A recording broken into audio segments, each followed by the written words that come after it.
तो फिल्म की शुरुआत होती है। हम एक आदमी को देखते हैं जो कि एक इंश्योरेंस ब्रोकर था। उसका नाम एलन होता है, जो अपने कंप्यूटर पर वीडियो गेम खेलने में मसरूफ था। तभी उसकी वाइफ मैरी की कॉल आती है। वो उसको याद दिलवाती है कि आज उन लोगों ने नया घर देखने जाना था। अब एलन जल्दी से अपना काम खत्म करता है और घर देखने निकल गया था, जहाँ पर मैरी एक एजेंट के साथ नए घर के पास उसका इंतजार कर रही थी। एलन के वहाँ पर पहुँचते ही एजेंट इन्हें घर दिखाना शुरू करता है। सबसे पहले वो इन्हें लिविंग रूम, फिर किचन और बेडरूम दिखाता है। तभी मैरी की नजर बेडरूम की बालकनी से बाहर जाती है, जहाँ पर वो एक पुरानी गाड़ी को देखती है। एजेंट कहता है फिक्र नहीं करें, मैं इससे पहले जब आप लोग शिफ्ट होंगे इसको पहले यहाँ से हटवा दूंगा। जिसके बाद वो उस घर को बड़े ही गौर से देखने लगते हैं। एलन अभी भी कंफ्यूज था कि उसे ये घर लेना भी है या नहीं, क्योंकि उनके मुताबिक ये घर बहुत बड़ा था। एजेंट जब ये देखता है तो उसे लगने लगा था कि शायद ये लोग घर नहीं खरीदेंगे। इसलिए मैरी और एलन को वो अब इस घर के राज के बारे में बताता है। कहता है इस घर का एक बहुत गहरा राज है, घर की एक खासियत है जो दुनिया के किसी घर में नहीं होगी। इतना कहकर वो एलन और मैरी को इस घर के बेसमेंट में एक गड्ढे के पास ले जाता है, जिसे देखकर मैरी कहती है क्या ये तुम हमें यहाँ पर दिखाने लाए हो। वो एजेंट कहता है देखिए, इसको सीवरेज मत समझें, ये इस घर का खुफिया रास्ता है और इसकी खासियत जानने के लिए आप दोनों को मेरे पीछे आना होगा। ऐसा कहकर वो एजेंट उस गड्ढे में चला जाता है, मगर मैरी जाने से मना कर देती है, जबकि एलन उस एजेंट के पीछे चला गया था।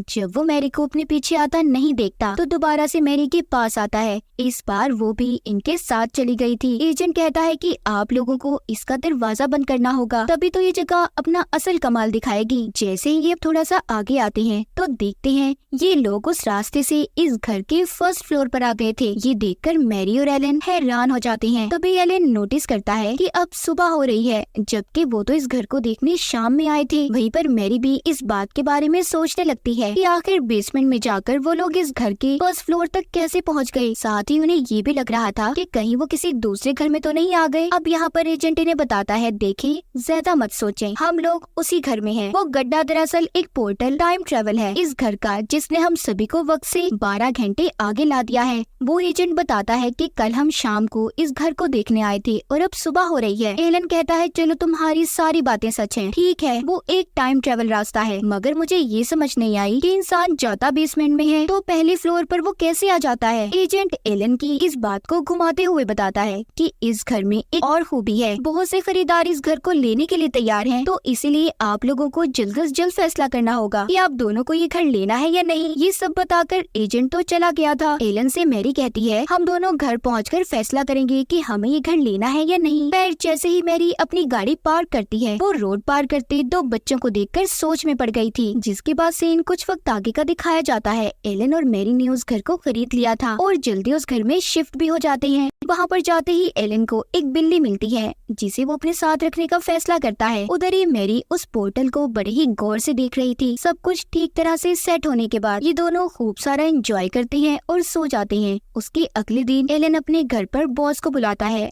जिसके साथ उसकी दोस्त भी थी। तभी एलन के बॉस की नजर वहीं पर खड़ी हुई पुरानी गाड़ी पर पड़ती है, जिसको एजेंट ने अभी तक वहाँ से नहीं हटवाया था। एलन के बॉस को गाड़ियों का बहुत शौक था। वो कहता है एलन तुम इस गाड़ी को ठीक करवा कर इस्तेमाल करो, क्योंकि ये अच्छा मॉडल है। एलन अपने बॉस की इन बातों पर ज्यादा ध्यान नहीं देता, क्योंकि उसे गाड़ियों में ज्यादा दिलचस्पी नहीं थी। इसी बीच बॉस की दोस्त एलन से मैरी के बारे में पूछती है। कहती है जब से हम तुम्हारे घर पर आए हैं हमें मैरी नजर नहीं आई और न हमसे वो मिली है। एलन जवाब देता है कि हाँ मैरी इधर ही घर के अंदर है। वहीं पर हम दूसरी तरफ मैरी को उसी टाइम पोर्टल से निकलता हुआ देखते हैं, जो पिछली रात उसके अंदर गई थी और अब जाकर वो बाहर आती है। जिसके बाद वो सबसे मिलने आती है और ये कहती है कि मैं नहा रही थी। रात को सब खाना खाते हैं। इधर ही एलन का बॉस यहाँ पर सबको अपने एक राज के बारे में बताता है। कहता है अभी मैंने अपना इलेक्ट्रॉनिक ट्रांसप्लांट ऑपरेशन करवाया है, जिसको मैं अपने फोन से कंट्रोल कर सकता हूँ और ये एक मेरा राज है जो मैं आज सबको बता रहा हूँ। ये बातें सुनकर एलन का भी दिल करता है कि वो भी अपने घर के राज के बारे में अपने बॉस को बताए, मगर मैरी उसे रोक लेती है। वो नहीं चाहती थी कि उनके घर का राज किसी को भी पता चले। दरअसल जब उस एजेंट ने बताया था कि टाइम ट्रेवल के अलावा इस घर में एक और खूबी है, तो उसने ये कहा था जो भी उस पोर्टल में जाकर वापस आएगा उसकी उम्र 3 दिन घट जाएगी, यानी कि 3 दिन पीछे चली जाएगी, मतलब कि वो जवान नजर आएगा। और यही वजह थी कि मैरी ने एलन को ये घर लेने पर मजबूर किया था, ताकि वो दोबारा से जवान हो सके। इसके कुछ देर के बाद एलन का बॉस और उसकी दोस्त तो चले गए थे। उनके जाने के बाद मैरी एलन से कहती है, आओ हम दोनों मिलकर बेसमेंट में टाइम पोर्टल में चलते हैं, मगर वो जाने से मना कर देता है। कहता है कि अभी मुझे काम है और कल सुबह मैंने ऑफिस जाना है, इसलिए मैं तो सोने जा रहा हूँ। मैरी गुस्से में अकेले ही उस पोर्टल में चली गई थी। सुबह को जब एलन तैयार होकर ऑफिस जा रहा होता है तो वो उस पोर्टल के पास आकर ये कहता है कि मैरी मैं ऑफिस जा रहा हूँ। उसे लगता है कि उसकी आवाज उस तक चली जाएगी। फिर जिसके बाद वो ऑफिस आ चुका था, जहाँ पर उसके बॉस का असिस्टेंट उसके पास आता है और कहता है कि बॉस आपको बुला रहे हैं। एलन बॉस के पास जाकर कहता है कि आप मुझे फोन करके भी तो बुला सकते थे ना। वो कहता है अच्छा चलो छोड़ो इन सब बातों को, मैंने जो इलेक्ट्रॉनिक ट्रांसप्लांट ऑपरेशन करवाया है उसके बारे में तुम क्या सोचते हो। एलन कहता है कि उस बारे में बॉस मैं क्या सोचूंगा, आप बिल्कुल फिक्र नहीं करें, इस बात को लेकर आपको मैं कभी जज नहीं करूंगा। ट्रांसप्लांट ऑपरेशन करवाना आपका अपना फैसला था, बस ये थोड़ा सा खतरनाक लग रहा है मुझे जरा देखकर। ये बात सुनकर एलन का बॉस काफी खुश हो गया था। उधर दूसरी तरफ 12 घंटे पूरे होने के बाद मैरी बेसमेंट से बाहर आती है और फिर नहाने के बाद अपनी पुरानी जवानी की तस्वीरें देखने लगती है। उसे एक आइडिया आया था, वो उस बेसमेंट पोर्टल के बाहर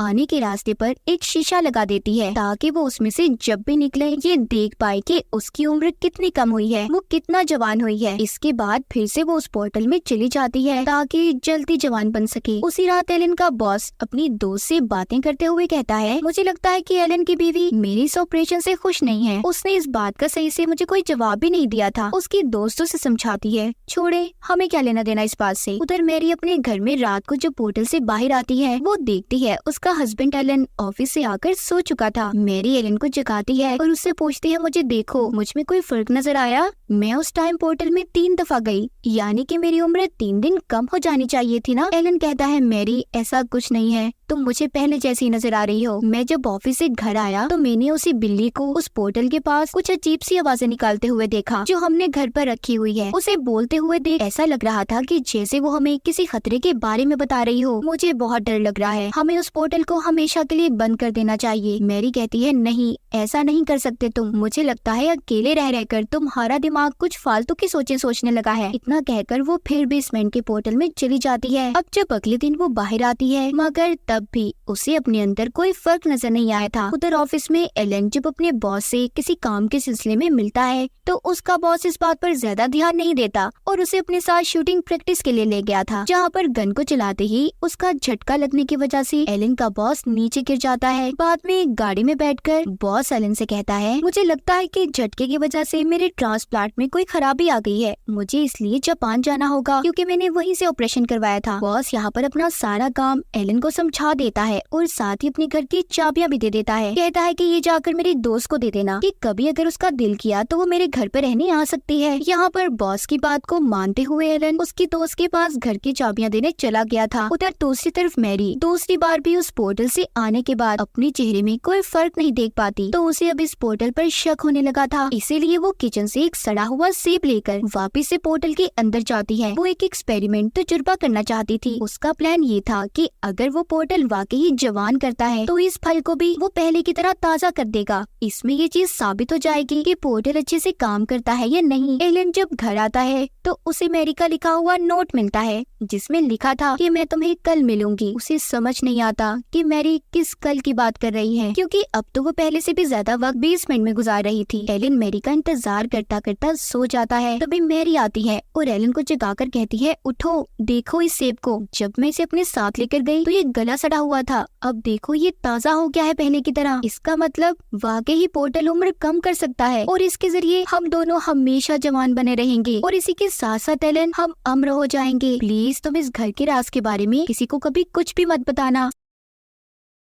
सब बातें सुनकर उसे गुस्सा आ गया था। वो कहता है, हटो मैरी, इसके अलावा भी मुझे बहुत से काम हैं। और इसी बात को लेकर दोनों हस्बैंड वाइफ में झगड़ा हो जाता है। इसी दौरान जब एलन उस सेब को खाने लगता है जिसको मैरी पोर्टल में साथ लेकर गई थी तो एलन देखता है उसमें से कीड़े निकल रहे हैं। उसे अब मैरी की फिक्र होने लगी थी। वो सोचता है कि जैसे सेब में से कीड़े निकले इसी तरह मैरी के जिस्म भी तो नहीं, क्योंकि वो भी तो कई बार उस पोर्टल के अंदर जा चुकी है। इसीलिए वो फौरन से उसे डॉक्टर के पास लेकर जाता है। वहाँ पर आकर वो डॉक्टर से सवाल करता करता है कि क्या ऐसा हो सकता है किसी इंसान के जिस्म में ढेर सारे कीड़े मकोड़े पाए जाते हों। ये सवाल सुनकर डॉक्टर को भी अजीब लग रहा था। वो एलन को देखने लगता है, इसीलिए वो घर वापस आ जाते हैं। दरअसल एलन ये सोच रहा था कि सेब की तरह मैरी भी बाहर से तो जवान हो रही है, मगर क्या पता अंदर से उसकी उम्र बढ़ती रहे और उसमें भी कीड़े पैदा हो जाएं। ये बात वो मैरी को भी बताता है, मगर वो कोई भी बात सुनने के लिए तैयार नहीं थी। मैरी घर आकर गुस्से में एलन को चाकू देती है और कहती है, लो काटो मेरी जिल्द को और देख लो मेरे जिस्म के अंदर कीड़े भरे हैं या नहीं। एलन कहता है, मैरी आखिर ऐसा क्यों कर रही हो तुम, क्यों जवान होना चाहती हो? वो कहती है, मैं जवान होकर अपना सपना पूरा करना चाहती हूँ, एक मॉडल बनने का, जो मैं पहले नहीं कर पाई लेकिन अब हर हाल में पूरा करूंगी। इतना कहकर वो फिर से उस पोर्टल में चली जाती है। उधर ट्रांसप्लांट के दौरान एलन को उसका बॉस फोन करता है और कहता है कि आज मेरी दोस्त का बर्थडे है। वो कहता है, तुम ऐसा करो, मेरी तरफ से कोई अच्छा सा तोहफा लेना और उसे दे देना। इसीलिए एलन एक पर्स खरीद लेता है। उधर बॉस को डॉक्टर कहते हैं कि तुम्हारा ट्रांसप्लांट का ऑपरेशन ठीक हो गया है। तभी एक शॉर्ट सर्किट की वजह से हल्का सा धमाका होता है, जिससे वो दोनों डर गए थे। हम एलन को देखते हैं जो उसी एजेंट से मिलता है जिससे इन्होंने घर को खरीदा था। वो पूछता है, क्या उस पोर्टल में बार बार जाने से कोई पागल भी हो सकता है? जिस पर वो कहता है, देखो अगर उससे तुम्हें कोई मसला है तो तुम उसे हमेशा के लिए बंद कर दो। जिसके बाद एलन बॉस की दोस्त के लिए खरीदा हुआ तोहफा उसे देने जाता है। जब वो घर पहुंचता है तो देखता है बॉस की दोस्त तो वहाँ पर अपनी किसी और दोस्त के साथ थी। ये देखकर एलन वापस आ गया था। वक्त गुजरने के साथ साथ मैरी का पागलपन बढ़ता जा रहा था। वो अपना ज्यादातर वक्त उस पोर्टल में ही गुजारा करती थी। एलन इन सब बातों से तंग आकर उस पोर्टल को बंद करने की भी कोशिश करता है, मगर मैरी ने उसे रोक लिया था। बॉस भी जापान से वापस आ गया था और आकर एक लड़की से शादी भी कर लेता है। लेकिन जब एक दिन बॉस की बीवी उसे किसी और लड़के के साथ देखती है तो इस बात पर उसे गुस्सा आ गया था और उन दोनों का डाइवोर्स, तलाक हो गई थी। अब जब बॉस कहीं पर किसी दूसरे शहर में जा रहे थे तो उनका ट्रांसप्लांट हट जाता है। पेट में आग लगने की वजह से गाड़ी का भी एक्सीडेंट हो गया था, जिस वजह से बॉस की मौत हो गई थी। वहीं पर कई साल गुजरने के बाद और लगातार पोर्टल में जाने की वजह से मैरी भी 20 साल की हो गई थी और मॉडलिंग करना भी शुरू कर देती है। लेकिन जब एक दिन शूट करने के दौरान एक आदमी उससे बदतमीजी करने की कोशिश कर रहा था तो मैरी ने मॉडलिंग करना छोड़ दी। लेकिन अब भी वो लगातार उस पोर्टल में जाया करती थी। उसकी दिमागी हालत खराब हो चुकी थी। ये सब देखकर एलन को मजबूरन उसे पागल खाने में भेजना पड़ता है। मैरी के जाते ही एलन ने उस पोर्टल को हमेशा हमेशा के लिए बंद कर दिया था। हॉस्पिटल में आने के बाद मैरी एक ग्लास को तोड़कर उसके शीशे से खुद को मारने की कोशिश करती है। अपने हाथ पर कट लगाने पर उसे पता चलता है कि वो भी उस सेब की तरह ही अंदर से गलती सड़ती जा रही थी। उसके जिस्म में भी कीड़े थे। उस पोर्टल ने उसे बाहर से तो जवान कर दिया था, मगर अंदर से वो बढ़ती उम्र की वजह से खत्म होती जा रही थी। अब मैरी के लिए काफी देर हो चुकी थी। सब कुछ ठीक कर पाना बहुत मुश्किल था। तो कभी भी किसी ऐसे काम को करने की कोशिश मत करो जो आपके लिए बना ही ना हो, जैसा कि एलन के बॉस ने किया। और दूसरा, मैरी के जवान होने की लालच ने उसे बर्बाद कर दिया। आप जैसे हैं जिस हाल में है खुश रहें। और इसी के साथ इस फिल्म की कहानी यहीं पर खत्म हो जाती है।